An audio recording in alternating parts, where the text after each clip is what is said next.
Welcome to a new episode of TTG Conversations 5 Questions video series. I'm Karen Yu, Group Editor of TTG Asia Media. In this episode, we will look at how pandemic has fast-tracked travel app usage and digital transformation in the space of attractions, tours, and activities. Taking us through this topic is Jon Owen, CEO of GoCity. Previously known as Leisure Pass Group, GoCity is a leader in attraction passes. It is now present in over 25 cities across 4 continents. Jon leads the company as CEO since 2020 and was Chief Commercial Officer since 2017. Good to have you on the show, Jon. Thank you. Good morning. Good afternoon. And I've got 5 questions for you. Here's the first. There have been numerous studies on how the pandemic has sped up adoption of technology by consumers. The use of video calls, touchless payments, online purchases are just some examples. Will you share your observations on how this phenomenon is impacting travel and tourism? Yeah, so I fully agree. This was a trend before the pandemic, and the pandemic has most definitely sped it up. I think it's all good. So the area of tours, attractions, and activities was actually probably the slowest area of travel to digitize. So if you think back of the kind of the whole travel ecosystem, I mean, flights and hotels have been kind of traded and bought primarily online and through apps for a long time. Whereas because of the more fragmented nature of tours and activities, it was slower. And so we were seeing, as you know, we were seeing customers go to cities and purchase tickets manually and kind of try and work out on the hoof what they're going to do. And actually, it's a little bit more complicated to digitize this sector than the other sectors, but it has the same incredible consumer benefits. So through the GoCity app, for example, if you go to one of our major markets that we've been in for a while, New York or London, there can be up to 100 different attractions that customers can browse and see information about, see their locations on a map, and then access seamlessly through a mobile phone.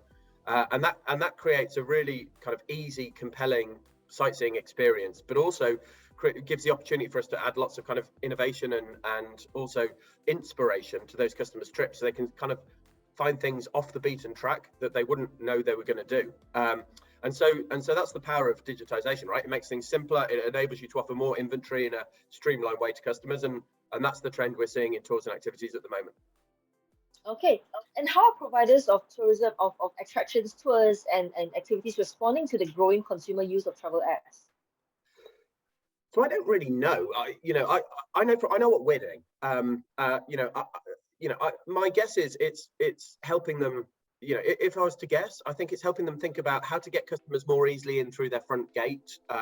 It's helping them to think about kind of more interesting global distribution strategies. But what we can do is, we can kind of curate a bunch of attractions in one of the destinations we're in, and we're really good at marketing those destinations in a really exciting, interesting way to customers around the world. So help people plan their trip and get excited about their trip, and really understand all there is to do. So I think that the main thing we bring to that conversation is, a lot of incremental international tourist volume.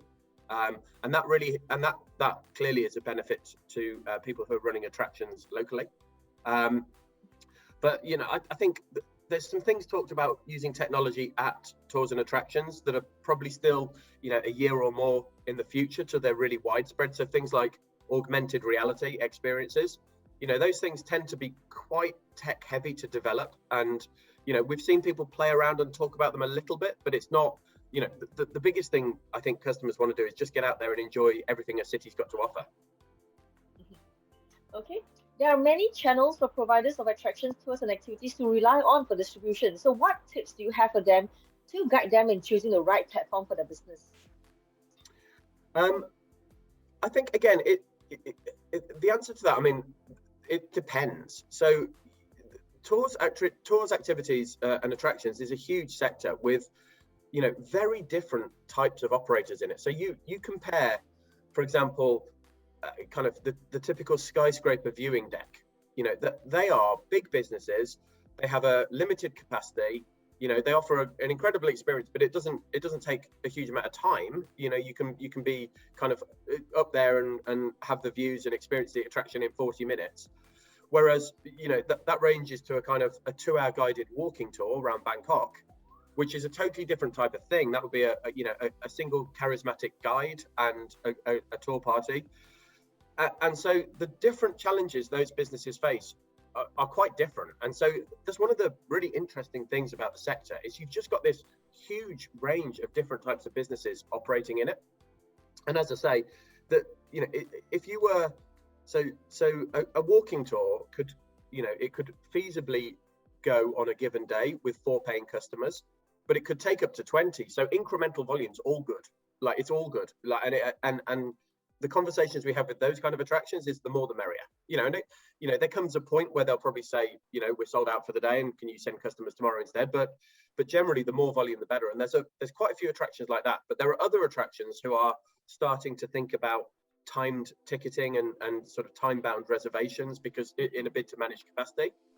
And those attractions, it might be different. Those attractions might be more about how can you help us improve the experience? How can you help us kind of upsell some premium elements to our attraction, or drive some traffic into our food and beverage outlets? And so really the answer just depends on where the attraction is at in terms of running its business. Mm-hmm. Okay. Will the growing consumer reliance on online booking platforms and apps alter the relationship travel agents have with providers of attraction tours and activities? I think it must do. Like I said at the start, I think one of the roles GoCity is playing is we're kind of at the forefront of digitizing and improving the customer experience in tours and attractions. And that's a journey that has happened in the past in hotels and flights. Now, I would argue, I think most people would argue, that customers really benefited from that. The availability of flight price comparison platforms and, the kind of super hotel booking platforms, booking.com and Expedia and people like that, it's made it better as a consumer, I think. It's easier to kind of browse availability. It's easier to compare choices for where you want to stay. And the attraction sector is a bit behind, not because anyone's been lazy, but because it's hard, because the attractions all use different technology and there's lots of smaller businesses in the sector. But actually having access to all these fantastic attractions in one place really helps customers. It really helps them, as I say, really understand everything there is to do in a city.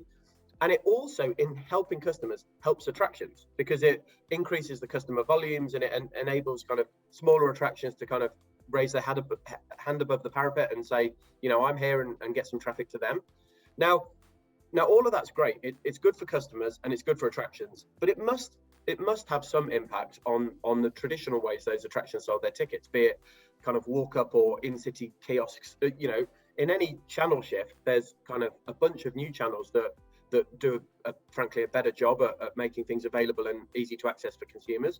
But there's probably some older legacy channels that lose share as a result of that. So I think it will have some impact, but I think the net experience will be good for customers, good for destinations, and good for attractions.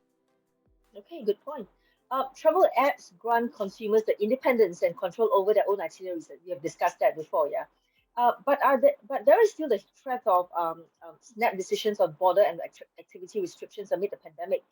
Can travel apps strike a balance between giving consumers control as well as ensuring they get immediate access to providers should support be needed during disruptions?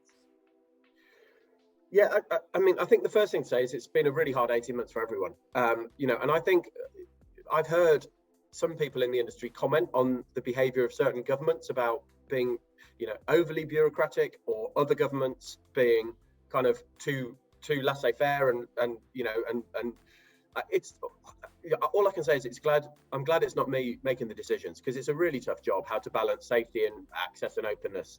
So I'm not critical of any government. I think everyone's kind of had their own unique circumstances and done the best job they can to protect their citizens and their economy. You're right, though, running a tourism business in these times is really hard, because even though, so I live in the UK, and for GoCity, one of our big kind of products is the New York Pass, and a big audience for that is UK customers and German and French customers, so European customers going to New York. And the travel lanes are reopening, but still there's a degree of uncertainty, not even because of government regulation, just because of, if I'm a family of 5, if one of my kids tests positive for COVID, we can't go. And so I think it's hard. It's hard for customers to plan, and it's hard for governments to know precisely when to kind of pull up the drawbridge or whether to open the borders. It's hard.